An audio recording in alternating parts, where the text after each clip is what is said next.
So let me show you the art exhibition because you already listened from Nafi that the party is going in after an hour, and I am so much excited for that party. But unfortunately, his work. So I came up in art exhibition, and let me show you what are the precious paintings and pieces in the art exhibition. And that is his catalog. In that he defined the detailed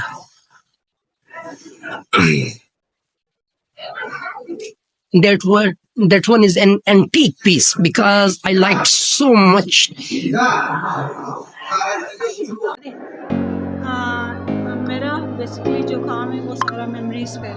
memories in a sense जिन लोगों के loved ones दुनिया से चले जाते हैं, जैसे कुछ बच्चों के पेरेंट्स नहीं होते या फिर कुछ पेरेंट्स के बच्चे मतलब चले जाते हैं दुनिया से, तो उनके बाद जो उनकी मेमोरीज सारी रह जाती है या जो अनफुलफिल्ड विशेस होती है उनकी। मेरा सारा काम उसी पे बेस्ड है। हर एक प्रिंट में आपको अलग अलग टॉपिक मिलेगा। जैसे फर्स्ट वन में सेक्रीफाइस का है। सेक्रीफाइस इन अ सेंस कि मतलब कैसे पेरेंट्स अपने ख्वाहिशात को नज़रअंदाज करके अपने बच्चों के लिए मेहनत मजदूरी करते हैं ताकि उनके बच्चों के ड्रीम्स पूरे हों। और ये सेकेंड वन में लव शो हो रहा है। लव मतलब कैसे एक बच्ची मतलब बचपन से ही उसके दिल में लव होता है अपने पेरेंट्स के लिए, अपने घर के लिए, और एंड मोमेंट तक रहता है। मतलब अगर वो शादी करके उस घर से चले भी जाए लेकिन उसका घर उसके लिए अजीज होता है। Thank you so much. हाथ से मैंने शो किया ना, मतलब कि आजकल हर किसी के हाथ में मोबाइल है ना, हर कोई मतलब चाहे लड़कियां लड़के बच्चे जो भी हो वो लोग मोबाइल को इस्तेमाल करते। और ये जो दागे है ना जिससे मैंने ये शो किया ना कि मतलब एक ऐप को हम लोग बंद कर, थोड़ी देर बाद फिर से बेचैनी आ जाती है, वो खोल देते, मतलब कोई टाइमिंग वगैरह नहीं होता, टाइम इसके साथ स्पेंड करते हैं ना, इसके साथ इसकी दोस्ती होती है, बस इसी तरह मतलब मोस्ट ऑफ द टाइम हम अपना यहाँ हाँ मतलब इसके साथ हाँ बिल्कुल इसके साथ दोस्ती बनाएंगे। और ये सेकंड वन में ये जो मतलब हर कोई मोबाइल में इसी तरह घुसा रहता है ना, इसकी आंखें थक जाती है, खासकर जो बच्चे होते हैं ना गेम खेलते हैं तो उसको ये पता नहीं होता यार टाइम जाया हो रहा है, जो भी हो रहा है ना जी, तो वो लोग इस तरह मतलब इसके साथ जुड़े रहते हैं। और ये जो हेडफोन है ना ये लोग बाहर के नहीं सुनते या फैमिली वाले बुलाते जो भी बुलाते ना नहीं सुनते, मतलब अपनी दुनिया में ही हाँ होते हैं। इसमें गुस्सा हुआ है।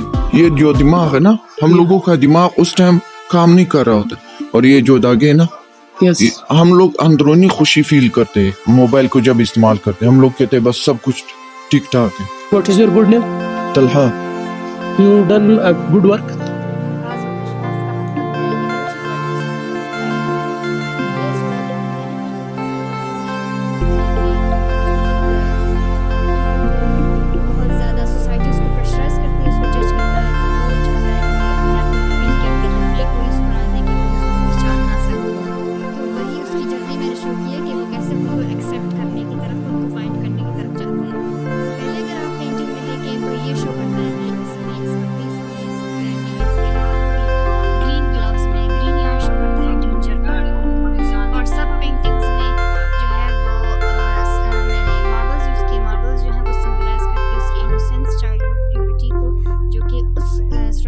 उसने लूज की हुई है।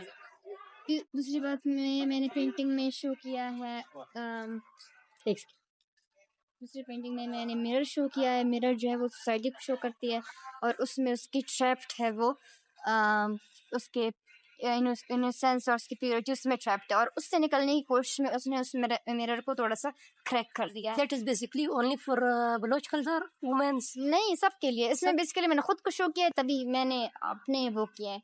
मैं बलोच बेसिकली, तो मैंने मेन पेंटिंग बलोची ड्रेस में ही बनाया है। सही, थैंक यू। और इसमें जो है यहाँ पर मैंने थोड़ा पॉजिटिव लाने की कोशिश की कि यहाँ पर जब वो थोड़ा सा अपना आप एक्सेप्ट करने की कोशिश करे तभी उसके विंग्स जो हैं वो लाइट अप हो रहे हैं। फिर चौथे में आएंगे थोड़ी सी फ्रीडम की फीलिंग आ रही है, उसको वो खुद एक्सेप्ट करने की तरफ जा रही है, तभी यहाँ पर थोड़ी सी बहुत रिवीलिंग हो रही है उसकी और वो हवा में जो मतलब ये फेजेस है आपने इनिशियल से लेकर स्टेप बाय स्टेप जाती है कि मतलब ऐसे खुद को एक्सेप्ट करने की तरफ आ रही है कि सोसाइटी को जरूरी नहीं वो आपको जैसा कहे आप वैसे हो जाए, आप खुद एक यूनिक सेल्फ है तो उसको कैसे इम्प्रेस करना है आप। ओके फिर फिर फाइनल पेंटिंग है यहाँ पर जो है वो बिल्कुल ही सर्जिक रिस्ट्रिक्शन से बाहर आ चुकी है।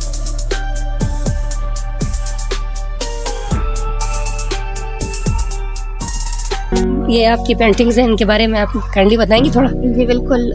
टॉपिक मेरा पॉलिटिक्स के बारे में है और मैंने पॉलिटिशियंस और आवाम की लाइफ स्टाइल को शो किया है कि पॉलिटिशियंस हमारे लीडर्स किस लाइफ में जी रहे हैं और हम किस हालत में जी रहे हैं। मतलब एक तरह से वो पीस में और लग्जरियस लाइफ में जीते हैं और हम मतलब नॉर्मल जो हम जीते हैं और वायलेंसेस में, टारगेट किलिंग्स वगैरह तो में। मतलब ये बर्ड्स और आंट से मतलब क्या रिप्रेजेंट हो रहा है? आर्ट से मेरा मतलब ये है कि पब्लिक और ऑल से ये कि हमारे पॉलिटिशियंस, ये ऑल को मैंने इस वजह से सिंबलाइज पॉलिटिशियन से किया है जो कि ये हमारे रीजन में इस तरह है कि ये जब भी कई जगह पे जाते हैं तो एक तरह से वीरानी और नहुसत क्रिएट करते हैं। हाँ, और मैं समझती हूँ कि हमारे लीडर्स इस तरह हो गए हैं कि कुर्सी पे जब ये बैठते हैं तो हमारे लिए नहुसत और वीरानी क्रिएट करके चले जाते हैं। तो ये सेकंड वन सेकेंड वन में मैंने ये शो किया है कि आवाम की हालत किस तरह है, ये किस वायलेंसेस से गुजरते हैं, किस हालत में जी रहे हैं और हमारे लीडर्स की तरफ से कोई एक्शन वगैरह नहीं है। बस ऐसे साइड फेस शो करके हमें इग्नोरेंस दिखाते हैं जैसे इन लोगों ने कुछ देखा ही। तो बेसिकली आर्ट एक्सीबिशन का जो वर्क था ना वो हमने कवर कर लिया है। इसमें हमने मुख्तलिफ इंटरव्यूज़ भी लिए हैं गर्ल्स से, बॉयज़ से, इनके वर्क के बारे में जो हम आपको ब्लॉग में शो कर देंगे। और इन्होंने बहुत मेहनत की है, मतलब इनिशियल स्टेज से लेकर फाइनल स्टेज तक। जैसे बलोच कल्चर के बारे में यहाँ पेंटिंग्स थी और मुख्तलिफ चीज़ों के बारे में काम किया गया था, तो हम आपको बताएंगे ब्लॉग में। तो टिल चलते हैं बाहर और बाहर का कुछ आपको दिखाते हैं। Let me show you the overall view of art exhibition.